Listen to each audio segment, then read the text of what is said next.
Então, a Ana vai nos falar sobre segurança do paciente, né, com a ideia que a gente vem já há algum tempinho, que já não me lembro se foram 2 meses ali daquela primeira. E então, retomando alguns conceitos e apresentando os resultados, né, desse período de notificação e ver qual é a estratégia que a gente vai adotar daqui para frente. Ana? Compartilhou? Sim. Tá, agora vamos ver se vai passar. Compartilhou. Passou? O slide passou também? Não, o slide não passou, Ana. Tá só o primeiro. Para mim tá, agora sim. Para mim tá passando. Agora tá ok. Tá ok? Tá. Acho que o meu deve estar realmente com algum retardo aqui. Tá, tranquilo. Então, eu sou Ana Beatriz, a gente vai conversar hoje novamente sobre segurança do paciente. Se a gente for pensar, os últimos 3 encontros que nós tivemos envolvem segurança do paciente. Então, em setembro, quando a gente conversou sobre a ideia do formulário, né, e de notificar internamente os incidentes, a reunião sobre o handover, os primeiros slides da Aninha foram todos sobre como a comunicação, a passagem do caso é importante para a segurança do paciente, para a redução de eventos. E hoje, novamente, trazendo, então, um retorno, né, do que a gente conseguiu elencar de incidentes, enfim, com esse período do formulário.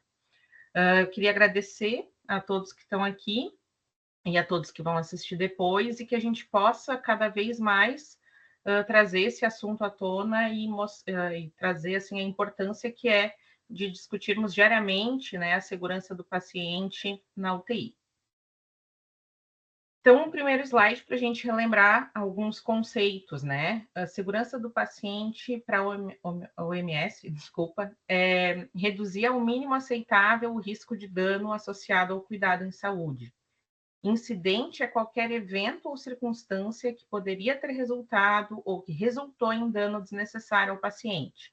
E erro é quando a gente tem uma falha em executar um plano de ação como pretendido ou aplicação de um plano incorreto, e geralmente o erro é não intencional.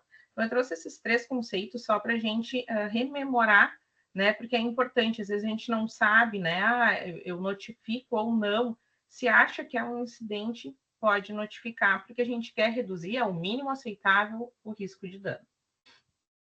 Então, dentro do incidente, a gente tem 3 subtipos. O near miss, ou quase falha, que é um incidente que não atingiu o paciente. Então, por exemplo, eu prescrevi um soro de concentrações, me equivoquei, usei o peso errado do paciente, enfim, e eu me dei conta que eu prescrevi esse soro errado. Então, esse incidente, ele aconteceu, mas não atingiu o paciente, porque eu cancelei esse soro e prescrevi de novo.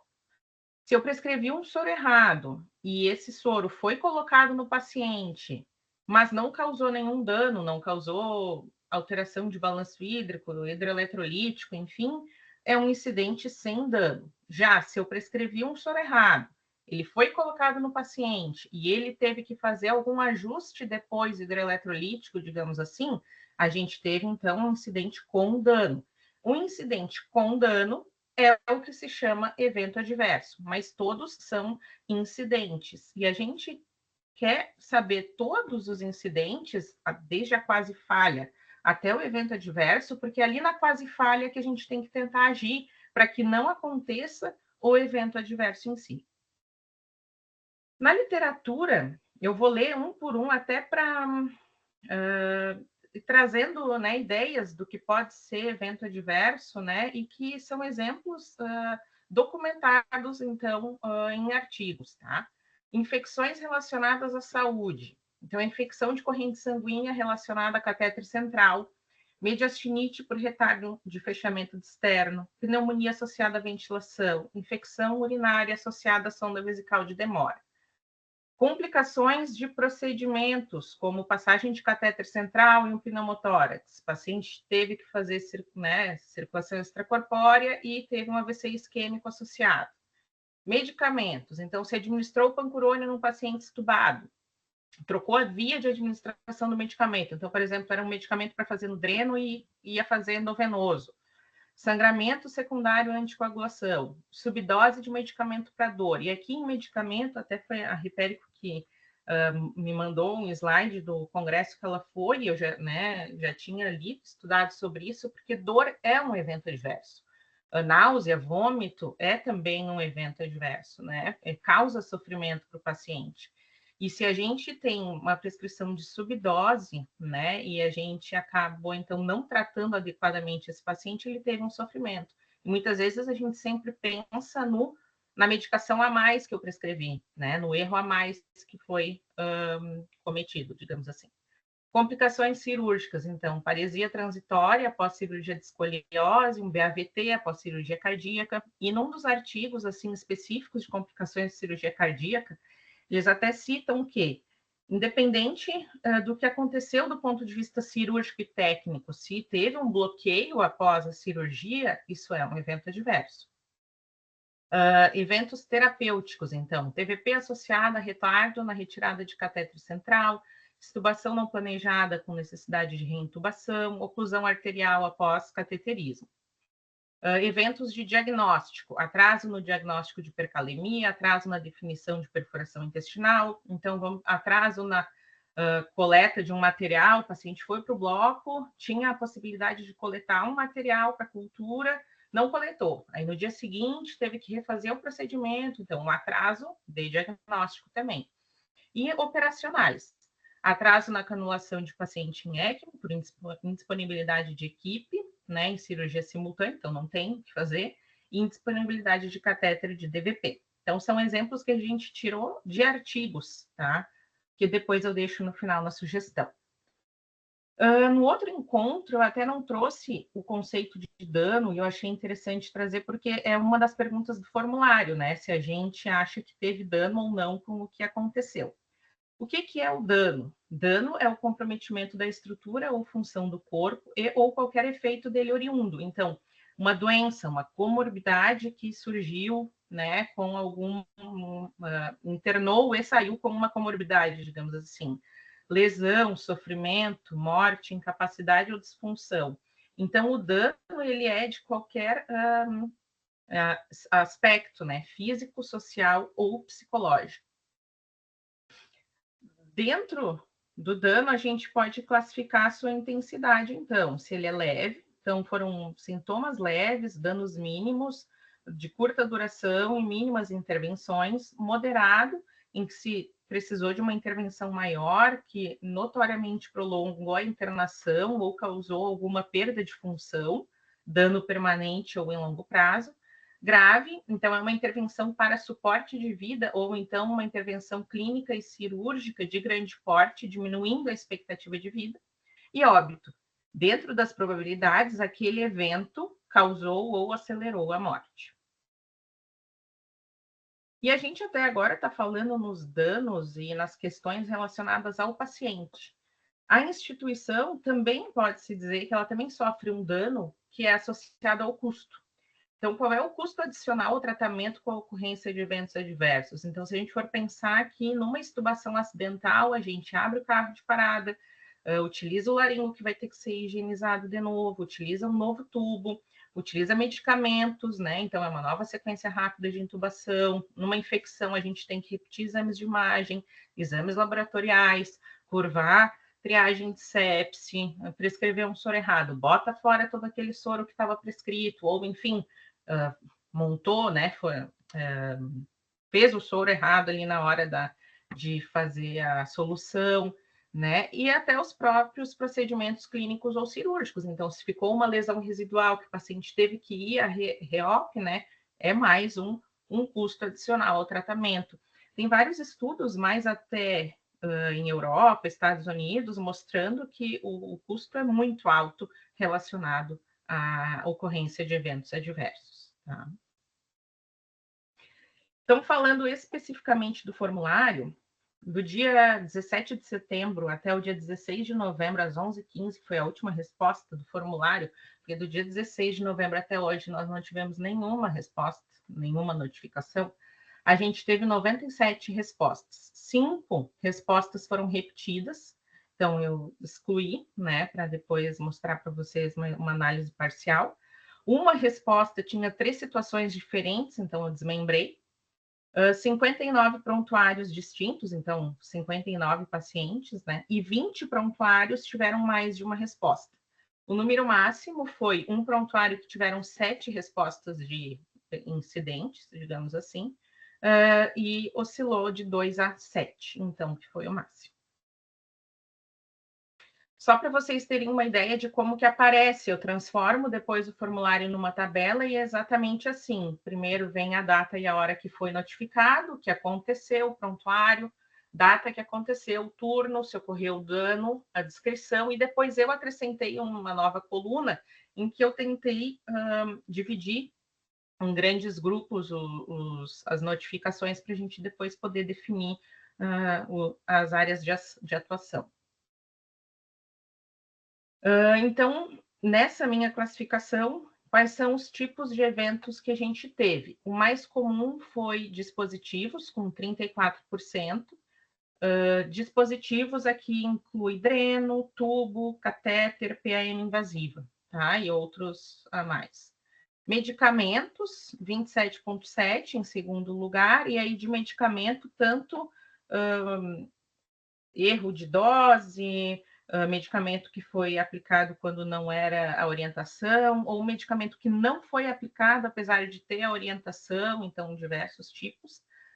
Sistema, que daí inclui várias coisas de funcionamento, então, um protocolo que não foi seguido, um exame que não foi solicitado, coisas nesse sentido, documentação, infecção, cuidados gerais, nutrição, hemoderivados, e aqui, nesses 4 menores que tem ali, é diagnóstico, comunicação, TASI e cirúrgico, tá?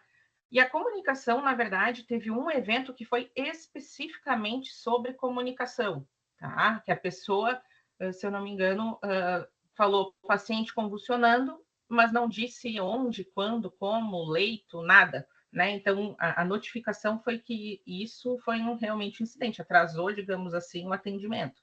Mas se a gente for pegar e analisar cada um dos eventos e das respostas que foram dadas, a comunicação, ela é um subtipo de evento presente em quase todos, assim, ou metade, eu diria, tá? Principalmente de medicamento, enfim, a gente teria que tentar melhorar bastante também nesse aspecto. Então, revisando o formulário, que eu queria também que quem está aqui pudesse nos trazer, assim, dificuldades de preenchimento, né? Dificuldade com os dados e a lembrança de que a gente está priorizando esse assunto, digamos assim, e de que ele existe, de que é para seguir respondendo, né? Do dia 17 ao dia 30 de setembro, que foi quando a gente começou, tivemos ali por volta de 25, vamos supor, 27 notificações. Aí a gente teve um período que se falou bastante nisso, então ali do dia 1º ao dia 15 de outubro a gente teve por volta de 37 notificações, e depois vai caindo no esquecimento, né? Então, do dia 1º ali ao dia 16, pouquíssimas notificações foram feitas, e do dia 16 até agora, eu inclusive entrei há pouco, faz que umas 2 horas que eu entrei ali no formulário, não tinha nenhuma resposta nova, tá? Então, quais são os próximos passos? Assim, a gente tem que disseminar esse tema, a gente tem que tentar fazer novos encontros com a equipe multiprofissional. A gente fez um encontro, né, nas nossas reuniões de terça, depois eu fiz um encontro com a equipe da enfermagem, eu estou à disposição para fazer um encontro com a equipe da fisioterapia, serviço social, psico, nutrição, para a gente realmente poder disseminar o tema e enfatizar a sua importância para a gente melhorar o cuidado do paciente. Dividir tarefas, então definir equipes para discutir estratégias para redução dos eventos, né? Então, quem tem interesse, entrar em contato comigo, com a Rosa, né? Para a gente poder, aos poucos, ir tentando mitigar esses eventos. Prioridades, a partir de hoje, talvez definir por quais tipos de eventos a gente vai começar as discussões. E a conscientização, que é seguir notificando no formulário, que é o que eu acho que talvez a gente vai ter que realmente, como foi falado que está no Huddle, né, para a gente realmente tentar enfatizar e tornar isso mais orgânico, como colocar um exame no fluxograma, tal coisa aconteceu, eu vou notificar, tá? Essa é a sugestão dos 2 artigos para ver os exemplos que eu coloquei ali na apresentação de eventos adversos. E era isso que eu tinha para falar hoje. Era uma apresentação curta, realmente, para a gente tentar, a partir de agora, partir para a ação. Tá? Eu vou interromper aqui o compartilhamento.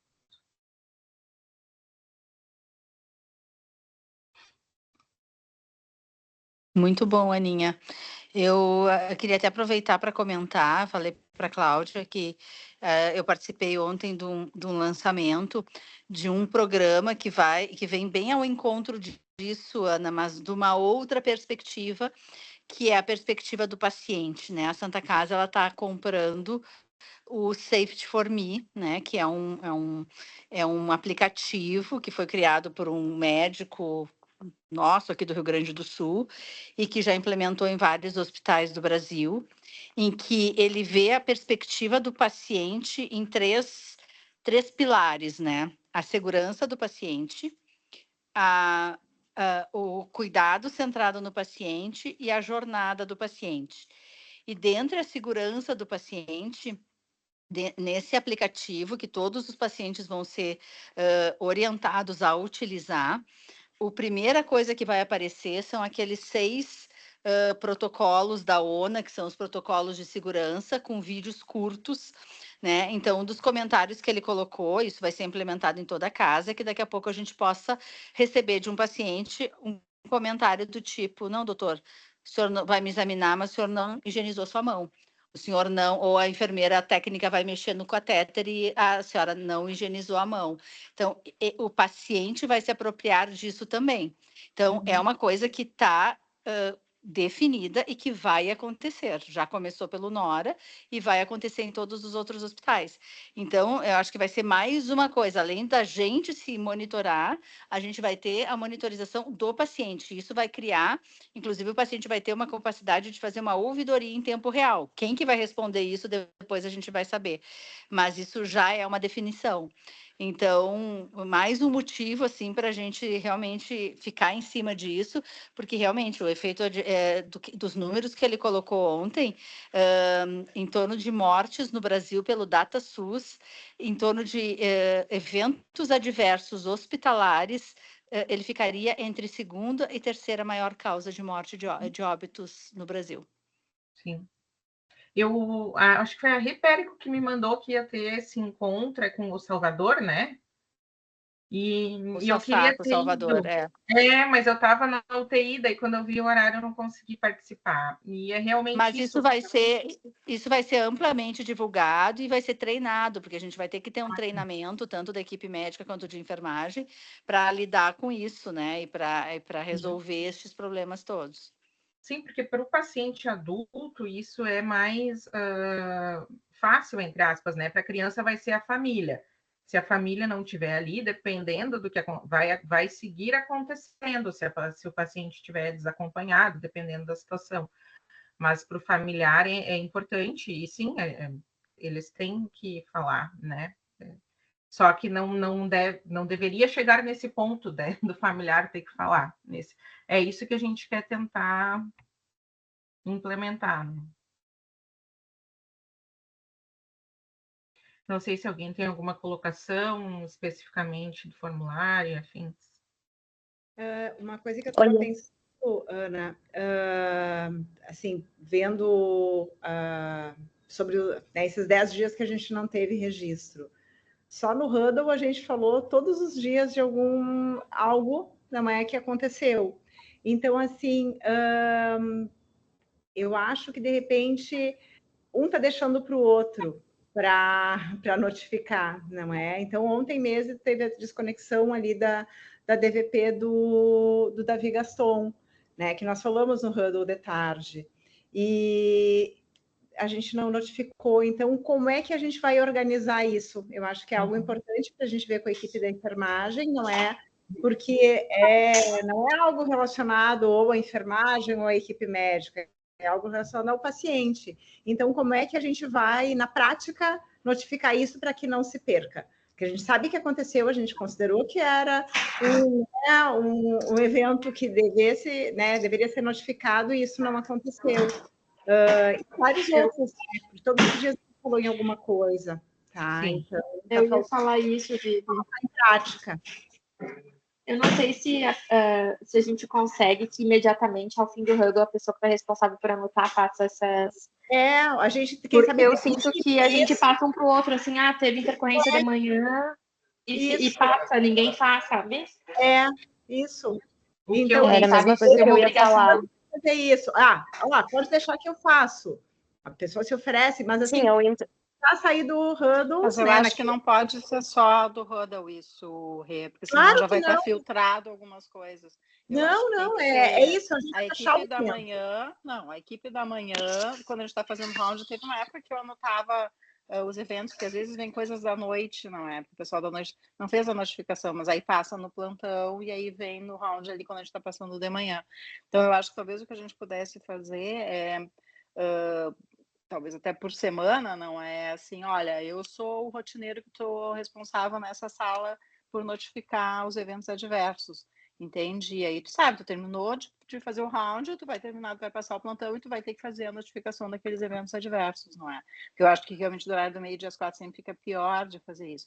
E das 4 às 8, talvez idem, não é? De ter alguém que vai ficar de responsável. Ou vai ser a enfermeira que vai ficar responsável, mas a gente tem que, nos rounds, né, que tem de manhã e aí de tarde, a gente tentar determinar quem é que vai fazer esse relato. E pode até alguém ficar anotando, não é?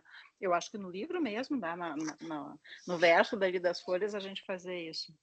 Já teve uma época que eu acho que se tivesse uma folha para a gente... tivesse uma folha para a gente ir anotando conforme as coisas vão sendo pensadas no round, específico para isso, assim, uma tabelinha. Eu acho que tem que ser no livro. Não, Nath, mais uma folha eu acho que se perde. É no livro, bota no livro, só que alguém vai ter que botar o cheque de que, o quadradinho de que notificou, né? Alguém foi feito. A gente que faz o livro, não sei se não poderia botar tipo um quadradinho. Evento adverso, hoje, aí fica, aí se teve, a pessoa checa e anota. Pode e ser. Aí, o que eu pensei do Hurdle é não sair do Hurdle assim, tá, isso foi notificado, alguém notificou, tipo, checa de novo no Hurdle, assim, que a gente fala no Hurdle se existiu, mas a gente não fala se foi notificado. A gente pode botar evento adverso, sim ou não, notificado? E eu entendi que foi notificado. Pior de tudo é isso. Isso foi notificado, foi, né? Só que não foi, na realidade. Então, a gente identificou, mas a gente não notificou. O que eu acho, Vivi, é que é notificado para o sistema da Santa Casa, não para o sistema da ANABE. Pode ser. Entendeu? Está sendo notificado direto no sistema. Eu vou ser muito sincera, assim, eu acho o sistema da Santa Casa, eu não tenho visto retorno, exceto quando é algum evento que eu tenha que responder judicialmente com relação ao que aconteceu, não é? Porque é uma troca de mensagens enorme, mas tu não vê efetivamente alguma coisa ser feita, entende? Em relação a isso. Mesmo nas vezes em que teve toda a coisa, a causa raiz, que vocês foram entrevistados, chamou as pessoas envolvidas e tudo, efetivamente, né, Rosa e Claudiane, me corrijam se eu estou errada, mas efetivamente a gente não conseguiu ver uma ação, assim, foi muito pontual, coisas que tiveram um efeito, que era o que eu queria comentar, já que a Ana olhou, né, todos os eventos, o que mais teve foi de dispositivo, assim, partindo já dessa amostra que tu tiveste, assim, tu acha que seria importante o que? A gente chamar alguma enfermeira dos acessos ou algum cirurgião para falar dos dispositivos dentro dos eventos que tu viste, do que se perdeu ou do que foi conectado a alguma coisa inadvertida, só para a gente ver alguma ação já. Bom, temos tido problemas com dispositivos, que treinamento que a gente pode fazer para melhorar isso, o que a gente pode interferir para tentar cortar um pouco isso? Eu acho que o que me chamou a atenção é que teve bastante extubação acidental, e que a gente teria que discutir talvez entre nós, assim, eu não consegui revisar o prontuário para saber exatamente qual era a situação, mas acho que talvez com as enfermeiras mesmo da UTI a gente tentar ver o que houve em relação a isso, e me chama a atenção a PAM invasiva, se tem alguma questão de vaso de isquemia, enfim, do membro, alguma questão de tamanho do catéter ali, né, da PAM invasiva, enfim, que realmente também é uma coisa que acontece bastante, ou se tem algo diferente para a gente fazer nesse sentido. Foram as duas que chamaram a atenção. Não teve tanta perda de acesso, pique, acho que foram poucos também que tiveram, dois que romperam, se não me engano, mas o que teve mais mesmo foi vasoespasmo ali da PAM invasiva e extubação acidental. Acho que a Rosa está na fila para falar. É o seguinte. Eu estou sem câmera porque eu estou na rua. Ainda não cheguei. Então, assim, a doutora Ana começou ali com os NIRMIS, né? Eu acho que é algo que a gente tem que falar bastante, tá? As quase falhas.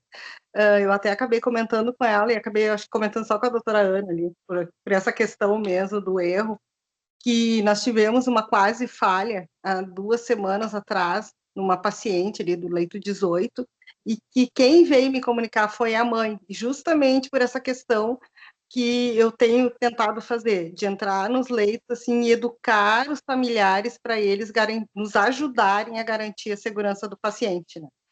Então, e foi um erro de via, assim, tem várias oportunidades de melhorar a prescrição e tudo, então eu acho que realmente a gente tem que tentar olhar também as falhas.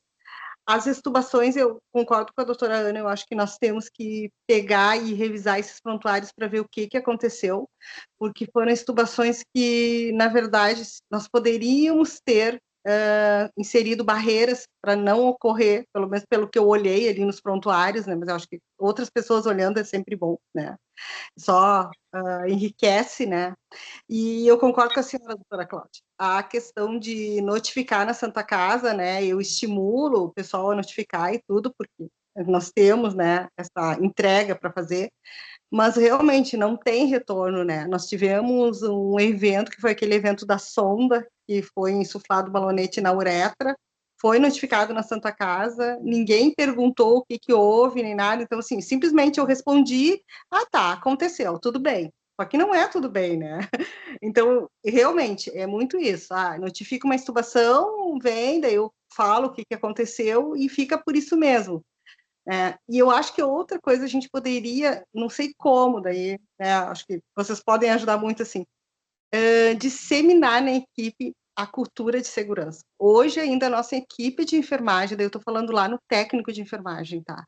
Ele ainda pensa que um erro, um evento adverso faz parte, e se não tiver um dano que ele veja naquele momento, então, tipo assim, se estubou o paciente ficou bem estubado, tudo bem se estubar. Não está tudo bem, porque não foi planejado. Então, nós expomos ele ao risco. Que bom que não deu nada, né? Que bom.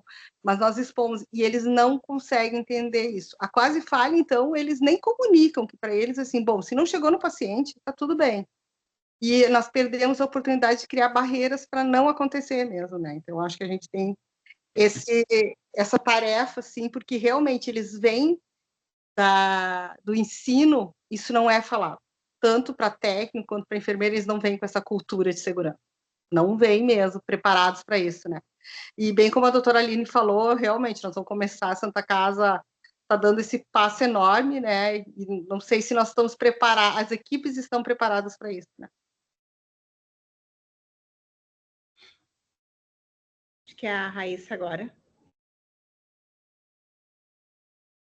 Não, eu tinha levantado a mão na hora para fazer o comentário que eu acho que essa notificação, quando as meninas falam no Huddle foi notificado, elas têm notificado no sistema, né?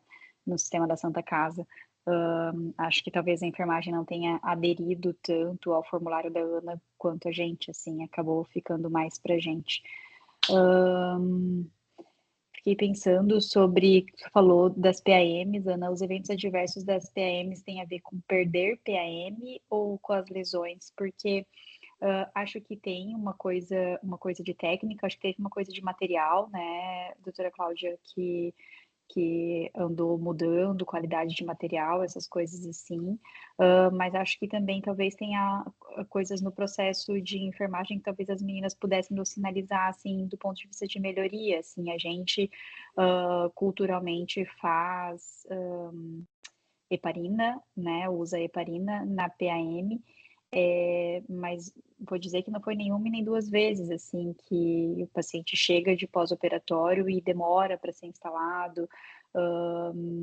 Eu não sei se tem algo protocolar e algo diferente que vocês acham, equipe da enfermagem, que a gente poderia fazer em relação a isso, porque realmente tem bastante, além de perder, tem muita lesão, né? A gente trocou, mas eu acho que já no protocolo já estava com material novo, eu acho. Porque realmente a gente andou tendo mais evento, mais dificuldade, mais PAM femoral e axilar, porque os cirurgiões não estavam conseguindo passar. Também porque o material era muito ruim, o abocate era muito ruim. E isso já trocou, então eu acho que essa leva agora dos formulários já deve estar com um material novo, não é? Mas eu concordo, assim, eu acho que às vezes demora um pouquinho, não o pós da cardio, né, porque isso é mais automatizado, mas outros pós-operatórios às vezes levam um tempinho maior, eu acho, talvez para conseguir monitorizar tudo, colocar os soros e as prescrições, não é, em geral não fica pronto como antes, não é. Então eu acho que a gente pode isso tentar melhorar. E teria que ver se não tem alguma coisa realmente a ver com a passagem também, daí, né? Que daí talvez tivesse que ver com repassar, né, com os cirurgiões junto, no caso dos que foram passados no bloco. Mas aí teria que ver, acho que caso a caso, né, do que aconteceu. Sim, foi vasoespasmo.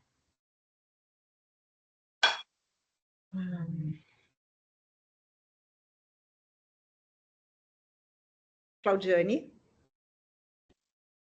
Sim, assim, ó, boa parte das coisas que eu queria falar, a Rosa já se antecipou, né? Sobre o notifique da Santa Casa. Então, é muito isso, assim.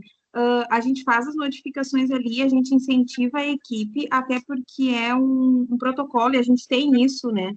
Na instituição, da qualidade, também ver os nossos eventos adversos. Quando não são eventos graves mesmo, acaba que ele volta esse evento para nós respondermos, a gente responde, e acaba que eu e a Rosa, na parte da enfermagem, a gente faz as orientações. A gente vai lá no prontuário, a gente verifica o que aconteceu, e a gente vai atrás de colher as informações das pessoas, de ouvir e tentar achar onde é que foi a nossa falha para a gente melhorar. Eu tive uma situação de uma criança que o pessoal não se deu conta que aquela criança estava com uma frequência respiratória baixa. Ele fez uma morfina meia-noite, 1h da manhã, por aí, e aí, quando foi 1h30, 2h da manhã, verificaram os sinais e estava com a frequência baixa. Não se deram conta disso. Outra pessoa, os sinais de 2 em 2. Verificaram novamente, e assim, 3, 4 pessoas, até que às 7 da manhã alguém se deu conta que esse paciente estava com uma bradipneia e que aquilo poderia ser um efeito da morfina. Aí foi chamada a equipe médica, todo mundo avaliou, foi feito o antagonista da morfina e se teve uma melhora do paciente.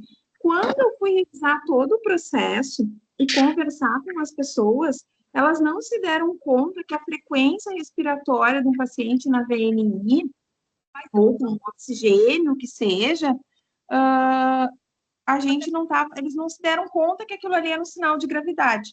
Conversando com eles depois sobre o que era grave, do que eles tinham que cuidar no paciente, a gente identificou que pessoas mais velhas não sabem os sinais de deteriorização do paciente. Então, é isso, às vezes a gente acha que é só os mais novos, eu cuido muito do pessoal da tarde, que é novo, e aí, às vezes, passa coisas pequenas que é da equipe mais velha de enfermagem, né?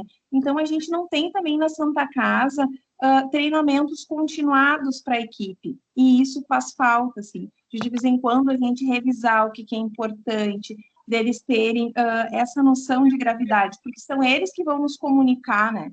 De imediato, assim, aquilo que é de percepção lá da beira-leito, né? Então, esse foi um caso que me chamou muita atenção, assim. Essa é uma das coisas. Oi? Desculpa, não achei que tivesse terminado. Outra coisa das extubações, olhando na UTI 2, o que eu percebi foi muito confusão com comissura labial, que a gente revisou hoje numa reunião que a gente teve de tarde, e sedação. Teve 3 pacientes ali que tiveram extubação acidental, que foi por agitação. Então, a gente não tem também a Comfort B bem instalada entre os enfermeiros, deles terem apropriado da tabela ali, e de conseguirem comunicar com a equipe médica que aquele paciente está mal sedado. Outra coisa boa, assim, que eu já sinto, que os técnicos conseguem nos comunicar os eventos adversos, pelo menos eu tive uma furo que foi comunicada imediatamente, e que eles também conseguem comunicar isso para vocês, assim, já está mudando um pouco aquela cultura do medo do comunicar o erro. Isso foi uma coisa que eu fiquei bem feliz, assim. Eles me pedem ajuda, vamos lá junto com o médico para comunicar, eu vou junto com eles, e foi de uma furo que foi feita uma dose errada também. Nesse caso, nesse evento, olhando para ele, o técnico identificou que o problema teria sido ele mesmo, porque era 1,5 miligramas e ele fez 1,5 ml, fez confusão. É uma menina que trabalha no noturno em outro lugar, então a gente tem muito isso na enfermagem também, não que justifique, mas que é uma coisa que a gente também é um fator de risco, né? As pessoas trabalham às vezes em 2 lugares, estão cansados, né?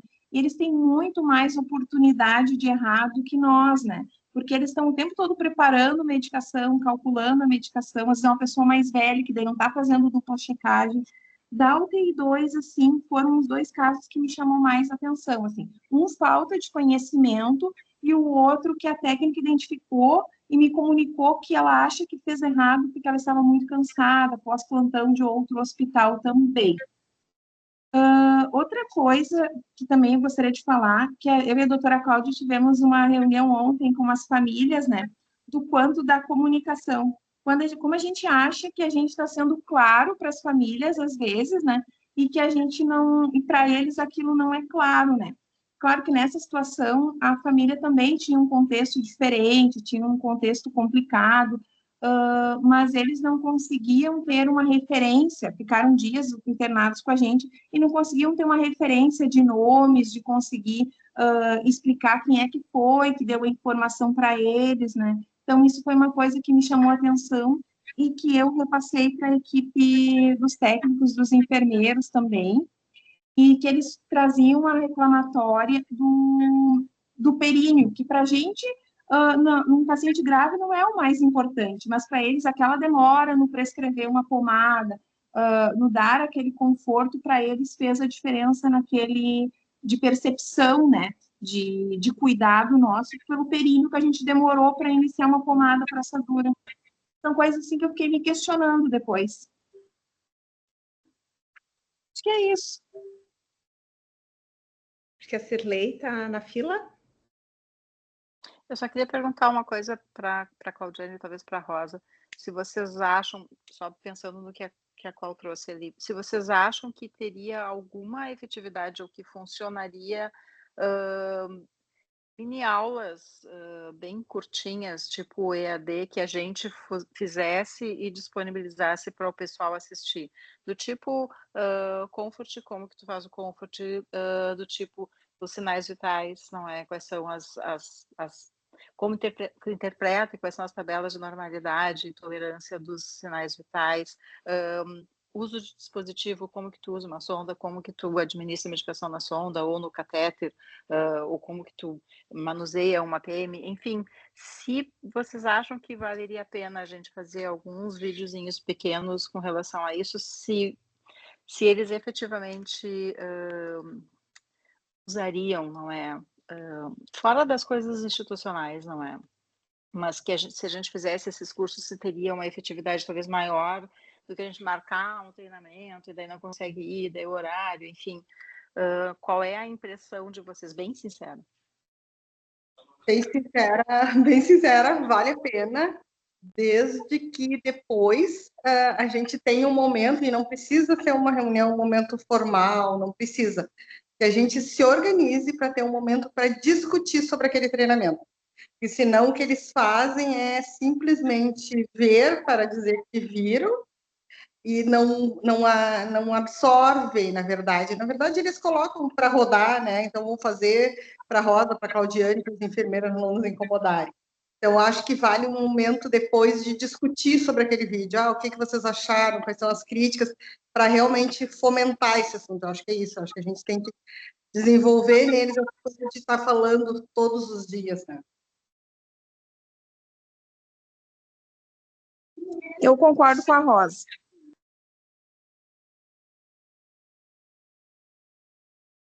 Cirlei? Oi, boa noite, pessoal.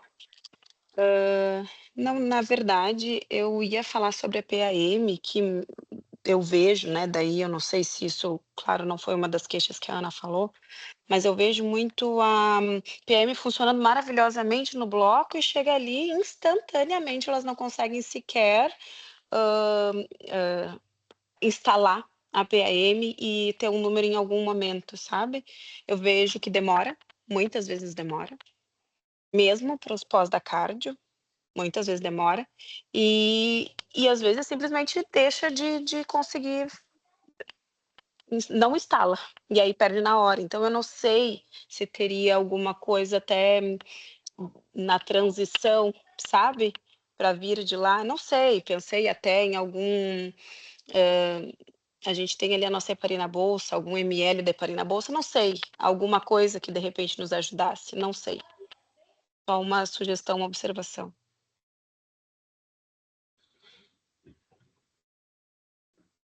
Quanto à PM, eu acho que realmente às vezes a gente demora, mas também tem a questão que eles trazem sem bomba de fusão. Então eles vêm fazendo flush, né? E o flush pode aumentar o espasmo, né? Então isso tem também. Então acho que é uma coisa que a gente, de repente, se já viesse do bloco com a bomba, se a gente levasse a bomba com a heparina bolsa, não sei.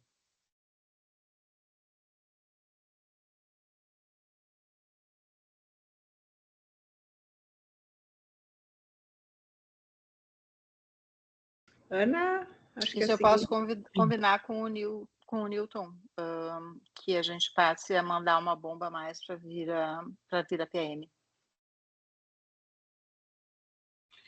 O que eu tinha pensado, então, isso que a gente está fazendo agora, enfim, de memória, o que eu lembrava era extubação acidental e relatos, né, com relação à PAM, era a gente ver se era ali um dos próximos passos, se conseguiria grupos para a gente discutir isso e depois, né, poder trazer para vocês de retorno ou ver se concordam, justamente para tentar a ideia sempre. Eu também tinha a mesma impressão assim da notificação da Santa Casa, que a gente, eu até nunca, não sei se eu já notifiquei alguma coisa, mas que não tinha um retorno relacionado a essas coisas do dia a dia, a não ser coisas muito extremas em que a gente tinha, né, até outros tipos de problemas jurídicos e afins.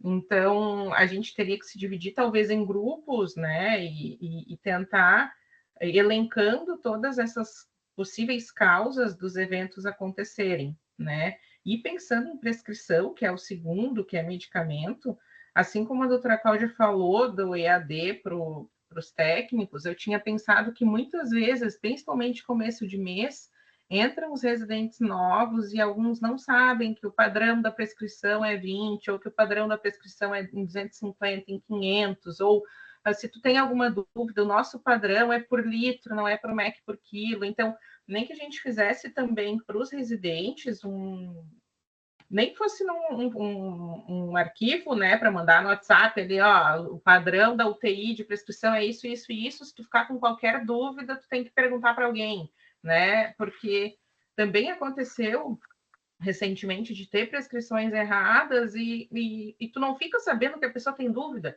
Então, como é que tu vai agir para ajudar a pessoa? Então, talvez dizer, ó, o nosso padrão é esse. Se tu ficar com dúvida, todos são muito disponíveis para que tu faça a prescrição correta. Então, talvez na recepção deles, né, fazer algo nesse sentido, ou até fazer um encontro sobre segurança do paciente com eles também, da pediatria, digamos assim, né, para a gente poder difundir o tema e a importância do tema, né? Então, até eu me disponibilizo a participar dos grupos, né? Tipo, ó, distribuição vai ser quem? Vamos. Eu me disponibilizo, mas eu acho que a gente tem que tentar se dividir mesmo para poder ir atrás de todos esses itens, sabe? Eu acho que a gente pode fazer essa aula sobre segurança do paciente com os residentes, e isso eu acho que a Rada aí pode organizar, né, Rada? Um momento que tu faça, e pode ser daquele primeiro encontro, e mais essas coisas que tu colocaste, e bem esses dos exemplos, eu acho que fica bom, porque talvez quem não tem tanto contato com isso não se dê conta que é um evento, né? Que é de segurança do paciente, do tipo isso da dor, não é de alguns sintomas que não é para o paciente estar sentindo, não é? Então eu acho que sim, eu acho que dá para a gente fazer. Eu me lembro de algum grupo de residente que fez meio que um manualzinho de recepção dos residentes externos. Eu me lembro de ler isso. Vocês lembram quem que fez isso? Eu me lembro de ver, era 1 ou 2 páginas que era bem isso, era como é que tu chegou e qual é que é a rotina. Eu não sei se não foi a Desi, chefa. Não foi a Desi? Era a Nena e a Tami, as gurias fizeram um desses, eu me lembro. Eu me lembro de ler isso. 1 ou 2 páginas que era para quando cada residente que entra na UTI. E talvez o que a gente pudesse fazer com as meninas novinhas, de fazer um videozinho assim de YouTube, sabe? Aquelas coisas bem curtinhas que vocês fazem, para fazer. E aí rodar. A pessoa que está entrando sempre tem um monte de residente, né? Graças a Deus. Um monte de residentes, não só da pediatria, mas residentes externos, não é? Para assistir aquilo ali e para ter isso que a Ana disse, para nós é óbvio, né? Tem que ter parina em todos os acessos, que as soluções são em 20, né, as contínuas, mas para quem é de fora, isso não é óbvio de jeito nenhum, não é? Então, eu acho que vale a pena, sim. Eu só falei isso porque eu acho que já tem mais ou menos um modelinho, eu me lembro de ter lido isso. Não achava que fosse há tanto tempo assim, da Nena. Mas a Daisy fez alguma coisa no passado, sim. Fez, né? Eu lembro de ter lido há pouco tempo, não faz muito tempo. Acho que a Júlia está com a mão erguida. Sim. Oi, boa noite. Eu tenho uma sensação, assim, até esse evento da desconexão da DVP ontem, foi eu não sei, a gente teve a sorte dele estar clampeado já, né, naquele momento que se desconectou, mas foi uma sequência de situações, porque aí, a Rosa não me deixa mentir, né, a gente chamou e aí o médico entrou sem isolamento, sem o avental, no coisa de isolamento, tocou sem higienizar as mãos, e aí foi uma cascata que daqui a pouco tu pensa assim, meu Deus do céu, eu tenho assim, ó, quantas notificações eu tenho que fazer só nesse momento, né? E a gente sabe que se a gente for a fundo, a gente tem, aí como é uma UTI super movimentada, tudo acaba tendo várias coisas que acontecem. E aí, hoje mesmo, a gente teve no leito 3 ali, o paciente, em segundos, ele estava atravessado na cama, cianótico, bradicardizando, estava mordendo o tubo, enfim, né? Foi uma situação, são coisas que a gente acaba não se dando conta de. E na hora da questão da DVP, a gente até comunicou, eu e a Rosa, vamos ter que notificar. Mas é isso, daí fica no ar, né? Vamos ter que notificar, e daí não tem, eu acho que esse chequezinho ali. Mas uma coisa que, para mim, é uma coisa que eu sou a louca do pancurônio, né?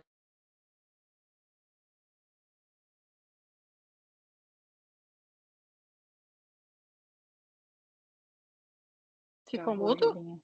Travou. Pois é, travou, né? Eu achei que pudesse ter sido meu. Travou, Julinha. Julinha, tu travou na louca do pancurônio. Porque eu acho que é uma coisa silenciosa. Tá travando. Julinha, se tu tirar a câmera, geralmente melhora. Vim aqui para a sala, que eu acho que está melhor. Não que eu acho que, assim, o pancurônio é uma coisa que é um evento que acontece e a gente não percebe ele, né? Ele é um evento silencioso e que causa muito sofrimento para o paciente. Então, volta e meia tem aquela situação assim, ele estava se mexendo e aí eu fiz o pancurônio. Para mim, me incomoda muito. Geralmente, eu tento ir para fora do box e oriento a técnica que está ali, né?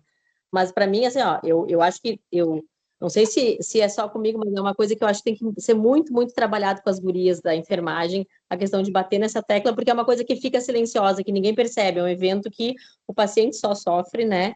Não é um morder o tubo, não é né? Não é uma coisa que chama atenção, mas é uma coisa que talvez a gente precisasse notificar. Esses dias eu falei com a técnica que estava no box da Maia, por exemplo, e ela recebeu super bem, assim, e agradeceu, assim, porque às vezes é isso, né? Na correria a gente ou esquecem ou, né? Então... Eu notifiquei nesse dia, Julinha. Eu estava ali junto quando tu estava falando, e daí eu notifiquei que o pancurone foi feito na paciente sem analgesia, enfim, que ela estava acordada. Mas é isso, sempre que eu estou no round, ou que alguém me fala, e eu já estou do lado do prontuário, eu já notifico, né? Mas é realmente, a gente está aqui para tentar disseminar e todo mundo notificar junto, assim, mas... É que eu acho que sedação, Julia, sedação em vários aspectos, eu acho que é um dos pontos que a gente mais tem que melhorar, né? Em vários aspectos, assim, sedação,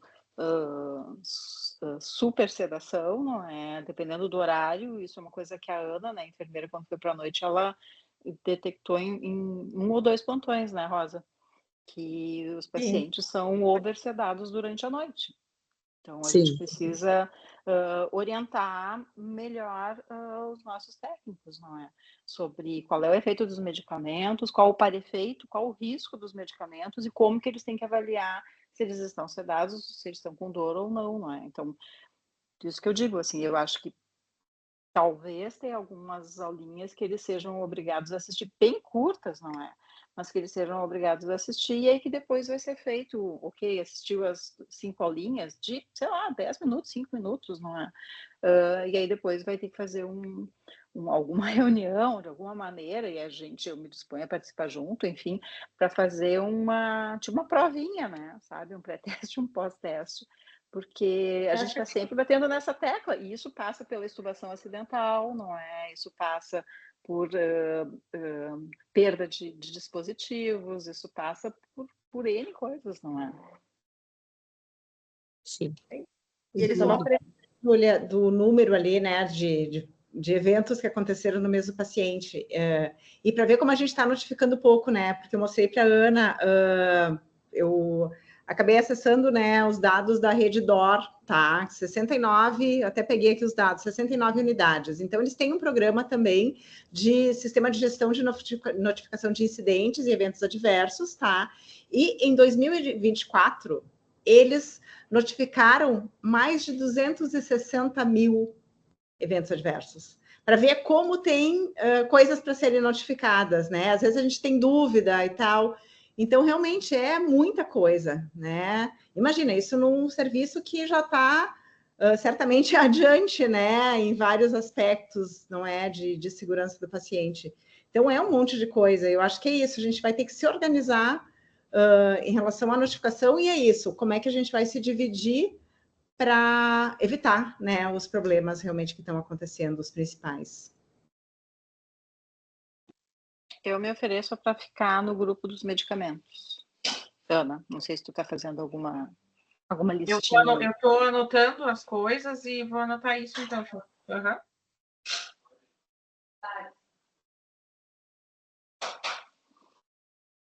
Alguém mais quer fazer algum comentário a respeito dessa questão? Eu queria falar um pouquinho também sobre esse encontro que a gente teve com uma família ontem. Eu, a Claudiane, o Alexandre e a enfermeira Sinara.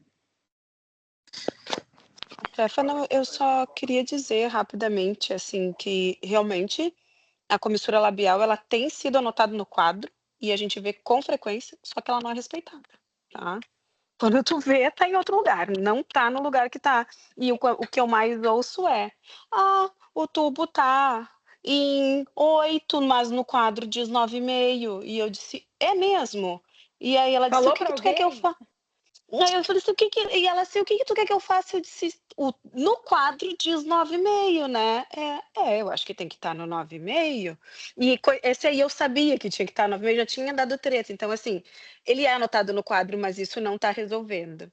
E eu acho também, rapidamente, sim, eu acho que de longe os nossos técnicos falta treinamento, né, para eles trabalharem numa UTI de tão alta complexidade. E acho, sendo grande a UTI do jeito que é, na UTI 2 fica mais fácil, eu acho muito importante eles participarem dos rounds. O técnico pelo menos o técnico do paciente, sabe?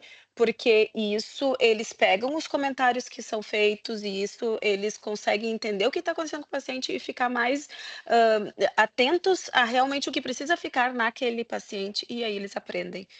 De uma forma muito simples, além das aulas, eu também acho que eles têm que fazer, eu acho que é uma forma de fazer eles se inteirarem do paciente, conseguirem aprender de fato o que é o importante para aquele paciente.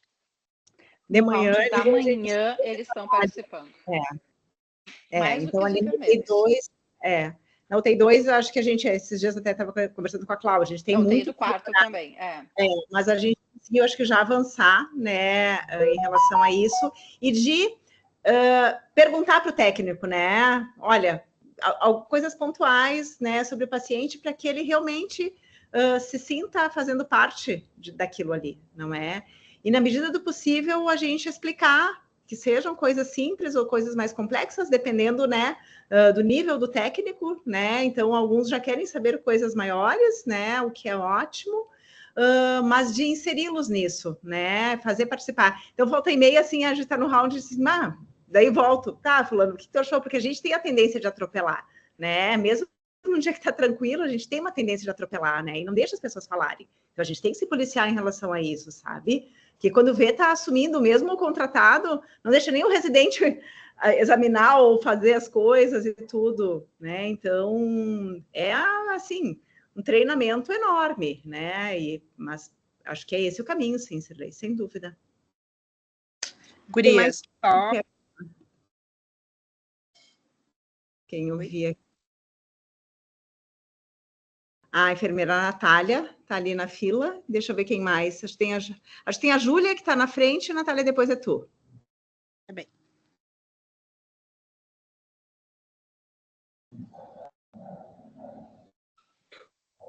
Então, só não baixei minha mão. Pode falar, Nath. Então, é a Nath. Comentando só o que vocês estavam falando sobre a participação do técnico no round. Eu acho que vai mais uns 15 minutos aqui, pode ser? Desculpa.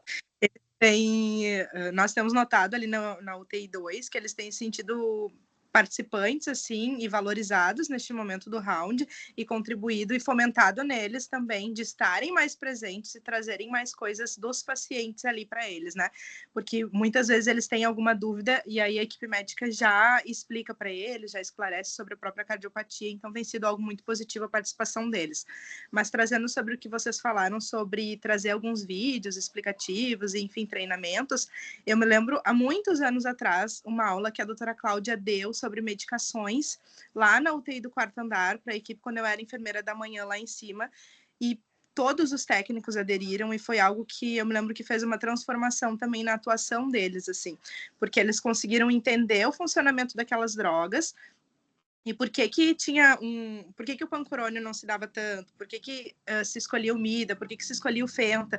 Porque eu vejo que eles não têm esse conhecimento, né? Eles, às vezes, comentam com a gente, mas por que não fazem o pancurônio se é só isso que faz com que a criança da bronquiolite fique tranquila? E aí a gente tenta explicar para eles. Então, eu acho que seria muito positivo para eles isso. A gente viu algumas falhas também, e aí a gente pediu como projeto de intervenção para a nossa acadêmica agora trazer justamente as drogas, as principais drogas que nós usamos, para que eles tivessem um manual, assim, equipe técnica de qual é a classe daquela medicação, qual é o principal efeito dele, né, e o que eles podem esperar de efeito adverso daquela medicação. Porque às vezes tem um bebê que está fazendo uso de Prostin, eles fazem uma apneia, mas eles não têm automaticamente essa relação na cabeça deles, né. Então, a gente pediu isso, eu acho que seria muito positivo esses treinamentos, assim, acho que eles adeririam.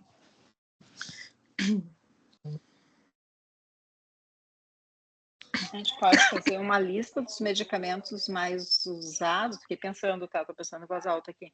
Lista dos medicamentos mais usados que a gente tem e talvez fazer algum treinamento, alguma aulinha super específica sobre isso, não é? Ou a gente pode rapidamente perguntar para eles, dar um papelzinho assim para todos quando entra, qual um treinamento gostaria de ter? E aí, sei lá, 5 opções: medicamento, sedação, ventilação, sei eu, né? Estou pensando, não é? E a partir disso, do que eles nos trouxerem, a gente tentar fazer alguma coisa específica, já que é um pedido deles, talvez. Sim, acho que seria bem válido todo esse envolvimento da equipe também, né? E quanto da PAM, que foram levantados, as últimas PAMs que eu observei ali na UTI 2, elas já chegaram algumas com vasoespasmo. E pensando como a Cláudia tinha dito, ou a Rosa, não me recordo, que às vezes eles vêm fazendo push, né? Vêm fazendo bolinhos nessa PAM. Às vezes, quando a gente descobre o paciente para avaliar ele na chegada, ele já está com vasoespasmo naquele membro. Muitas vezes a gente não consegue nem instalar para ela fazer uma curva, porque ela já vem com um vasoespasmo muito importante.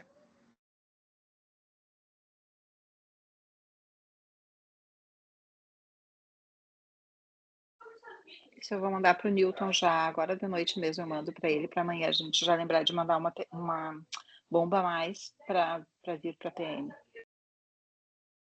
Daí eu já vou combinar com as gurias também para a gente mandar.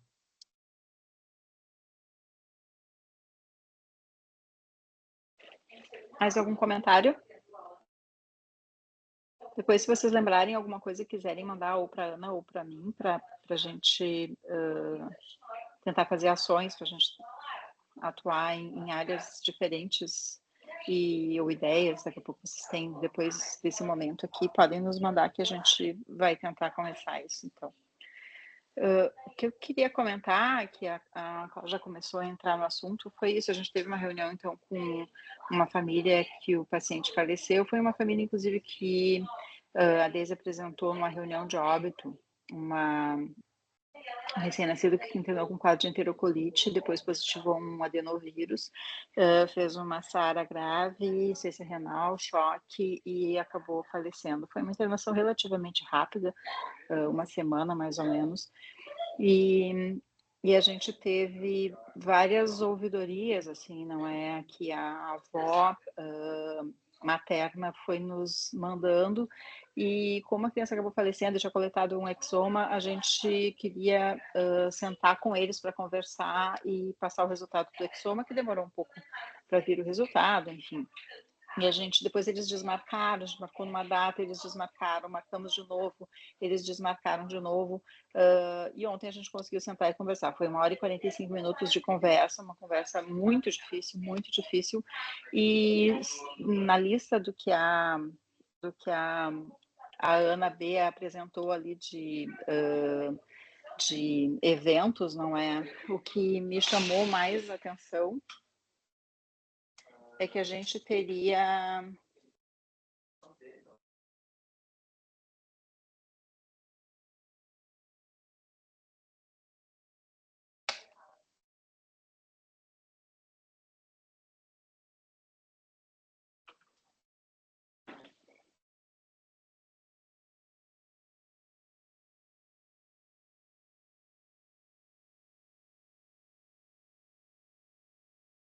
Não sei por que tinha caído.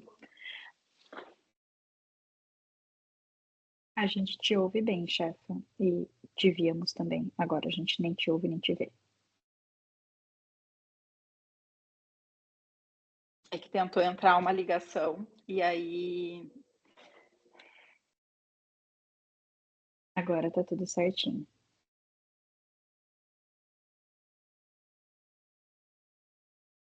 Deu. Então, na que tentou entrar uma ligação, eu tentava recusar e não conseguia. Então, o que mais chamou a atenção foi em relação à comunicação. Assim, a gente certamente teve uma parcela da família, não é acho que uma contra-transferência desde o início, assim, foi uma criança que consultou na emergência em um certo dia e acabou retornando 3 dias depois, e aí internou via emergência, foi para bloco, passar catéter, foi entubado, foi para UTI, ficou na UTI até falecer. E a família traz coisas negativas ou pontos negativos desde essa primeira consulta. E a sensação que a gente tem é que em nenhum momento eles conseguiram fazer um vínculo com ninguém, a ponto de eles não lembrarem do nome de ninguém. Não é? Como se a gente não se apresentasse, né? Como se ninguém tivesse se apresentado. Então, acho que alguma parcela tem da família, né? De não conseguir gravar o nome de ninguém. Mas, de uma certa maneira, e algumas colocações deles, certamente não foi da maneira como eles estavam colocando, ou certamente foi falado alguma coisa, mas como eles não conseguiram absorver absolutamente nada do que se tentou passar para eles, não é?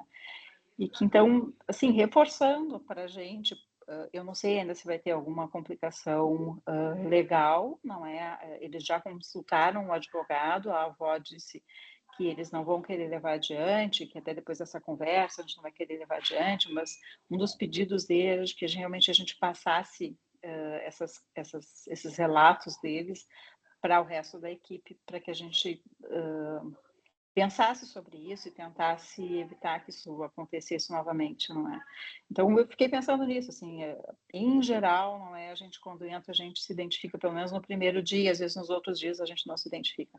Mas, efetivamente, eles não conseguiram gravar o nome da médica, da pessoa que estava fazendo a rotina e vendo o paciente. Não conseguiram gravar o nome das enfermeiras, não conseguiram gravar o nome de nenhum plantonista, e todas as coisas que foram feitas, eles não conseguiram entender, eles entenderam, na verdade, eles receberam como se não tivesse sido explicado. Exames que foram coletados, procedimentos que foram feitos, e a gente tentou reforçar isso, né, de como tinha sido feito tudo pela criança e que não tinha sobrevivido por alguma questão da criança, mas que não tinha faltado nada de assistência para ela. Mas em nenhum momento eles tiveram essa percepção, não é? E que talvez a gente precise, em algum momento, em algumas famílias, pedir para que eles nos deem um retorno, né? Do tipo, tá, isso que eu lhe expliquei, o que vocês entenderam, né? Para ver se eles conseguem, para a gente ver exatamente o que eles captaram, o que eles absorveram da informação. Não é de tudo, assim, do exoma, por que foi coletado o exoma, eles não entenderam por que foi coletado. A criança teve um adenovírus, eles entenderam que tinha adenovírus em todos os outros pacientes que estavam na UTI. E não, né? Certamente o que foi dito é que existem muitos vírus na comunidade, que estávamos numa época de sazonalidade viral, enfim. Então, eu só achei importante para vocês, do ponto de vista legal, inclusive, não é? Que a gente tenha uma preocupação maior em relação ao que efetivamente as famílias estão entendendo, né? E pedir o retorno, tá? Me explique agora, me diga agora, o que vocês estão entendendo, não é? Porque eu tenho certeza que foi explicado e que foi falado várias coisas, mas talvez pelo grau de estresse deles, eles não conseguiram absorver praticamente nada das informações que a gente passou para eles. Então, um risco, assim, para a gente, não é? De como a gente precisa se proteger, de como a gente precisa falar e perguntar sobre as famílias. E até isso, assim, não é? Para dar um retorno para vocês, não é? Inclusive o questionamento, como cada vez que alguém entrava e perguntava de novo a história, isso para eles não entenderam que era para a gente tentar elucidar o caso, né? Eles entenderam como se a gente estivesse acusando, né, de que eles tinham feito alguma coisa errada, enfim, para tentar entender o que aconteceu. Então, foi uma conversa muito, muito difícil, muito dura, e eu espero, assim, que a gente tenha conseguido reverter um pouco, passar um pouquinho de tranquilidade, mas assim, foi uma criança que evoluiu para uma extubação paliativa e eles não receberam isso bem, não é? Então, também isso, né, nos pacientes, óbvio, cada vez mais a gente tem feito essa proposta, cada vez mais a gente tem famílias que elas mesmas trazem isso, não é?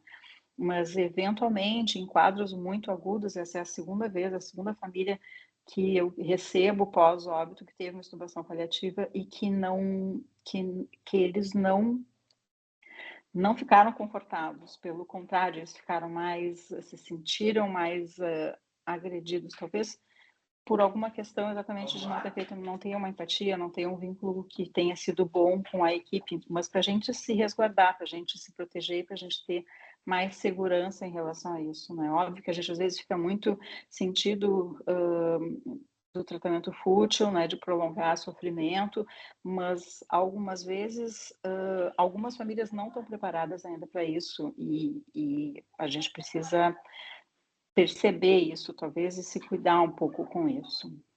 Não sei se a Cláudia quer colocar alguma coisa a mais também em relação a isso. Não, doutora Cláudia, acho que é bem isso assim mesmo. A gente achou no momento que a gente cuidou dessa família que a gente tinha dado todas as orientações e foi dado as orientações, porque eu participei de várias conversas das equipes. A gente, inclusive, levava eles na sala de reuniões ali da UTI 2. Eu acompanhei algumas conversas, foi explicado para a mãe e para o pai, mas a gente tinha a avó que ela queria que as explicações e que o quadro clínico fosse passado para ela. E a equipe, como os pais eram maiores de idade e presentes, a equipe se voltou a dar essas explicações para os pais. E isso revoltava muito essa avó. Ela não aceitava esse nosso explicação para os pais. Ela queria ela ter esses retornos, ela assumir a postura de responsável legal da criança. Então, muitas vezes isso aconteceu. Eu acompanhei a doutora Vivi no round, dando orientações para a família. A gente deixou o pai e a mãe ficar junto ali, oportunizou deles ficarem juntos. E tinha momentos que a avó entrou também. Foi uma família que a gente teve muita dificuldade mesmo, assim. O que me chamou a atenção mesmo foi essa parte dos pais não terem entendido, porque eu imaginei que eles, quando a gente começasse a conversar e revisar o quadro, os pais em algum momento dessem a entender alguma coisa que a gente explicou, mas não, eles não absorveram nada disso, assim. E o que me chamou a atenção também foi o vínculo, assim, deles não conseguirem ter o nome de ninguém. Eles só lembravam de mim, porque quando eles me olharam, eles lembravam do rosto, porque eu participei das conversas junto, assim. Então, a gente fez tudo. Essa avó, no momento do exoma, ela quis muito esse exame, a família queria muito fazer esse exame e foi passado o valor para ela, e ela disse que isso não era o problema no momento, mas depois veio o arrependimento de ter feito o exame, acho que principalmente por ter vindo, de repente, não ter vindo nada, eles acharam que foi fútil. Eu acho que, mesmo sendo sincero, eu acho que na tentativa de não pagar o exame, ela nos disse ali, eu estou sendo sincera, eu acho que foi isso, tá? Ela deu a entender que que não foi explicado para ela, mas foi explicado. Eu estava junto, assim. Então, no momento da reunião, a gente quis resgatar essa família e organizar. Então, eu não quis contradizê-los ali, apenas expliquei os nossos procedimentos, mas eles foram explicados e esclarecidos. O pai e a mãe, sim, eu senti que eles não entenderam o processo, mas a avó foi muito nessa função, assim, da queixa dela e da mágoa dela de não ter sido explicado o caso para ela. A equipe tomou a conduta no momento de explicar para o pai e a mãe que era o responsável legal. Então, a gente tem a falha na comunicação, mas a gente também tem junto uma família muito difícil. É isso, assim, que eu tinha do caso para...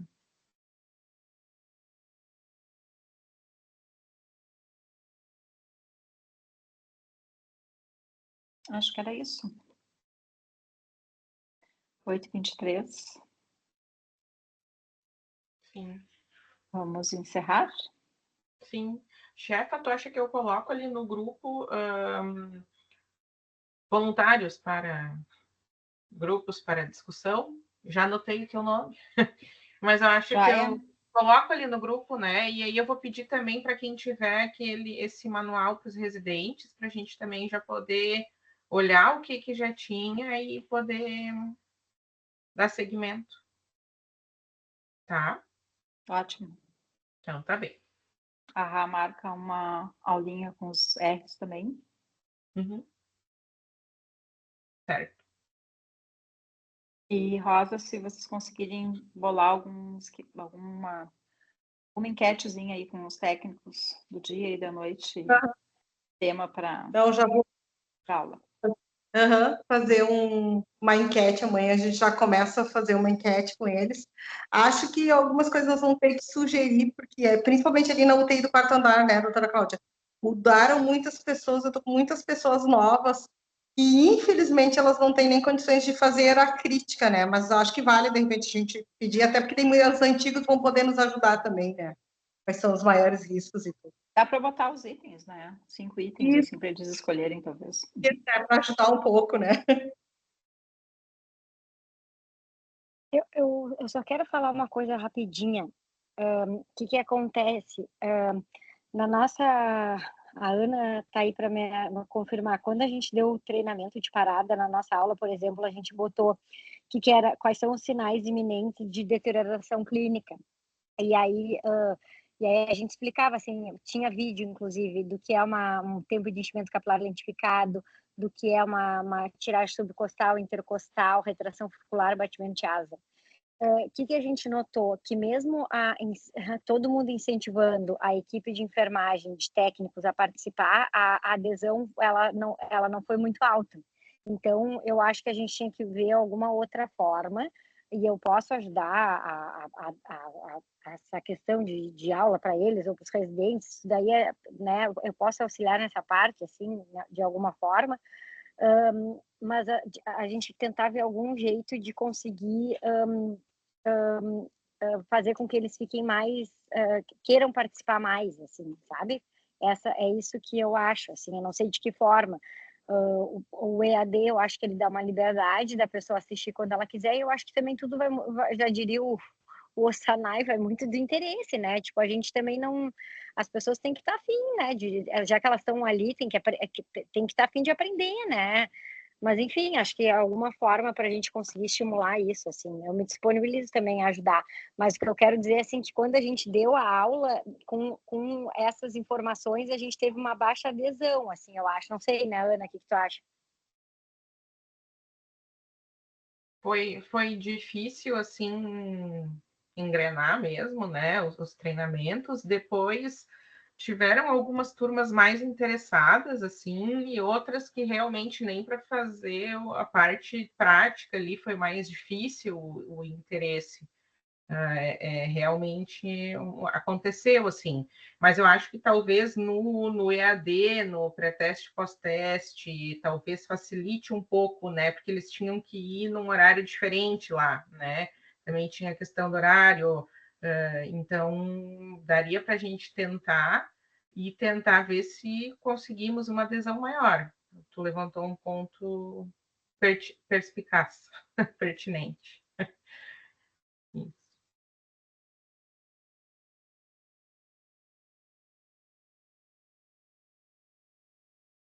Vamos encerrar, gente?